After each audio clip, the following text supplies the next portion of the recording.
Bismillahirrahmanirrahim. Pada malam hari ini saya akan menjelaskan kitab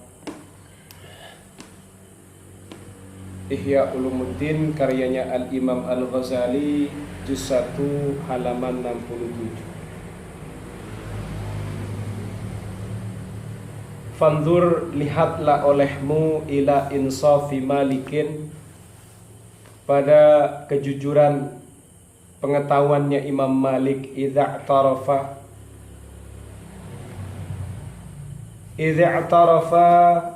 di saat beliau itu ngaku, anna tarka dzalika, bahwasannya meninggalkan hal itu. Hal itu yang mana? Yaitu bertazayyun, bertajammul, mempercantik rumah, memperindah rumah. Khairun minad dukhuli fihi, itu lebih baik daripada masuk ke dalamnya, daripada mengarunginya, daripada tenggelam dalam urusan kemewahan, keindahan, atau mempercantik peralatan, sarana dan prasarana. Wa afta, beliau juga berfatwa bi annahu, bahwasannya hal itu mubahun, diperkenankan, sebagaimana dalam firman Allah pada kajian sebelumnya, kul man harrama zinatallahi allati akhraja li'ibadihi wat thayyibati minar rizqi wa qad sadaqa fihima. Beliau itu juga benar dalam urusan kedua pilihannya. Fatwa beliau yang mengatakan bahwasannya menggunakan hal-hal yang sifatnya baik, indah, mempercantik rumah, sarana dan prasarana, sampai juga menggunakan beliau juga sampai punya satpam sendiri. Hal yang seperti itu juga boleh karena memang dalilnya boleh. Tapi di sisi lain juga beliau mengatakan kalau meninggalkannya itu lebih baik. Dalam dua pandangan ini semuanya sama-sama benar. Jadi kita tahu bahwasannya bagaimana cerita sebelumnya. Di situ Yahya bin Yazid An-Nufili,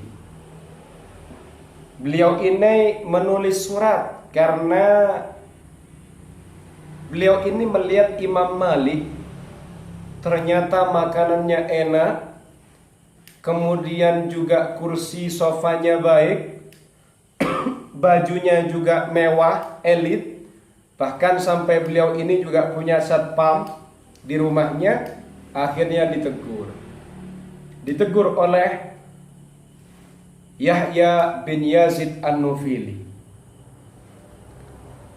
Dalam isi tegurannya kita tahu bagaimana sosok Imam Malik ini adalah seorang ulama besar, seseorang yang omongannya, fatwanya ditiru oleh umat, menjadi panutannya umat. Kenapa kok juga menggunakan hal-hal yang elit, mewah, atau luar biasa? Seperti itu. Kemudian setelah surat itu nyampe, saya ceritakan dengan singkat karena kajian ini berada pada kajian sebelumnya. Kemudian dijawab isi surat itu, terima kasih dengan nasihatnya, luar biasa. Beliau bijaksana, tapi beliau juga memberikan komentar. Apa yang beliau lakukan, apa yang dilakukan oleh Imam Malik, ini juga bukan hal yang haram. Menggunakan kursi yang empuk, baju yang lembut, kemudian sofa yang baik, sampai menggunakan satpam itu bukanlah hal yang diharamkan. Karena Imam Malik itu juga menyisipkan argumen dalam menjawab surat itu. Apa? Yaitu firman-Nya Allah, qul man harrama zinatallahi allati akhraja li'ibadihi wat thayyibati minar rizqi.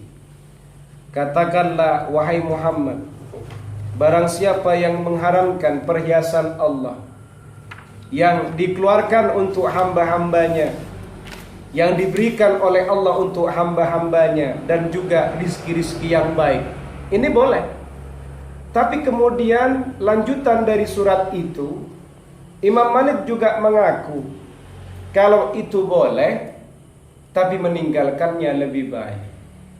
meninggalkannya itu lebih baik daripada masuk ke dunia ini, daripada masuk bermewah-mewahan atau menggunakan fasilitas yang luar biasa ini.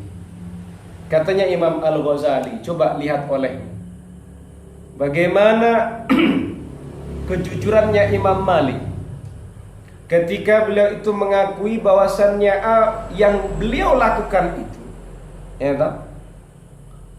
Apa yang beliau lakukan dengan menggunakan baju yang dalam tanda kutip mewah itu, ternyata kalau ditinggalkan lebih baik daripada dilakukan.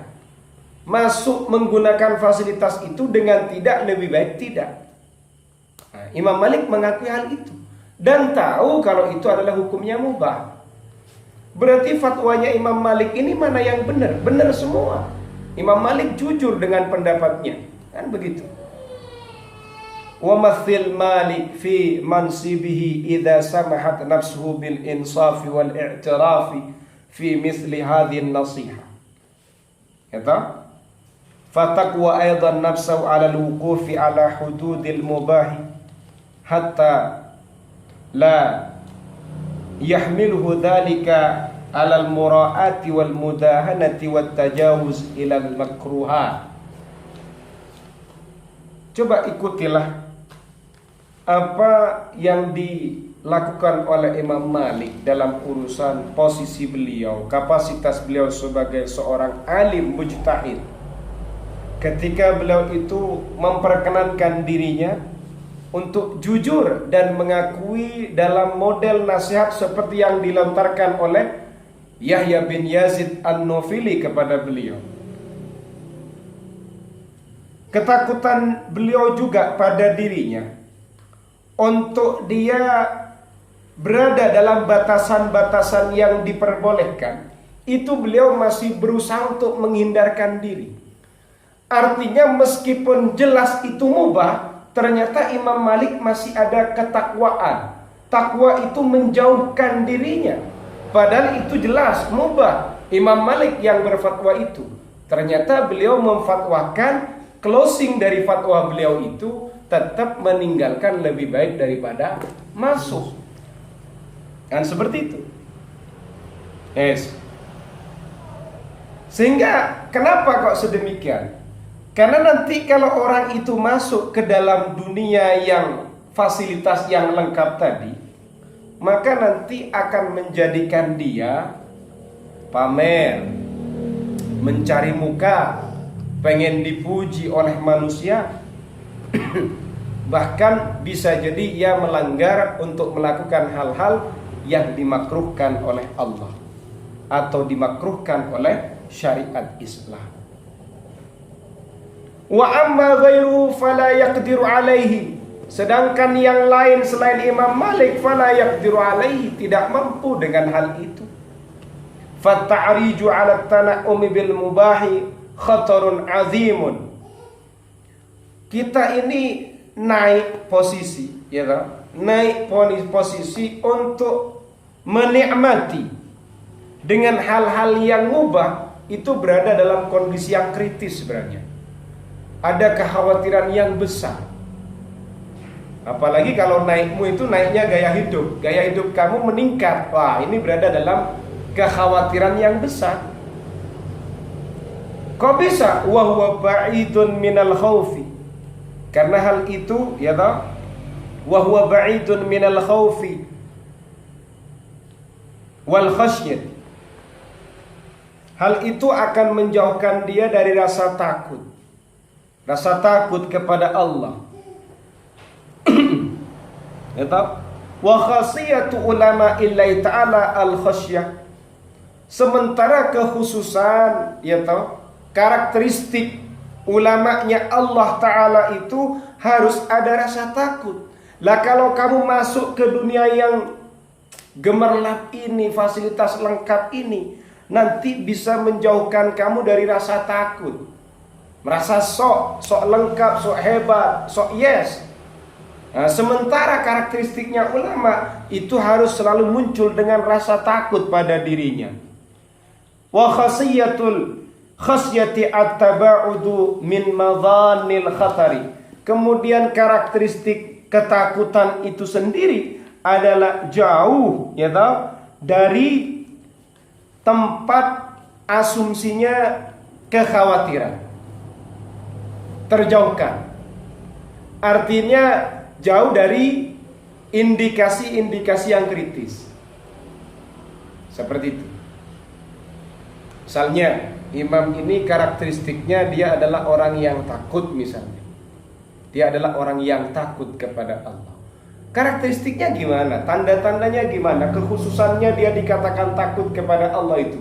Dia jauh dari praduga-praduga yang kritis tadi. Gimana imam itu takut kepada Allah? Jauh itu Ustaz. Itu tidak takut. Buktinya pacaran. Nah, berarti indikasinya itu dekat kepada asumsi yang kritis justru. Malah dekat. Kayak mursyid itu, mursyid itu orang hebat itu. Orang takut kepada Allah. Loh kok bisa? Karena kamu pengen tahu, mursyid itu jauh dari asumsi-asumsi yang kritis tadi. Asumsi-asumsi yang mengkhawatirkan itu terjauhkan. Gitu loh. Jadi gelagat-gelagatnya musyrif ini tidak mencurigakan ke arah yang mengkhawatirkan. Nah, begitu. Kalau pakai bahasa sederhananya, jauh dari asumsi keliaran. Mursyid ini kan masih jauh dari asumsi keliaran. Kalau imam lebih dekat kepada sesuatu yang liar. Ini misal seperti itu. Paham ya? Yes. Wa minha, sedikit saja karena di sini kita akan memulai kitab baru. Wallahu a'lam bisawab.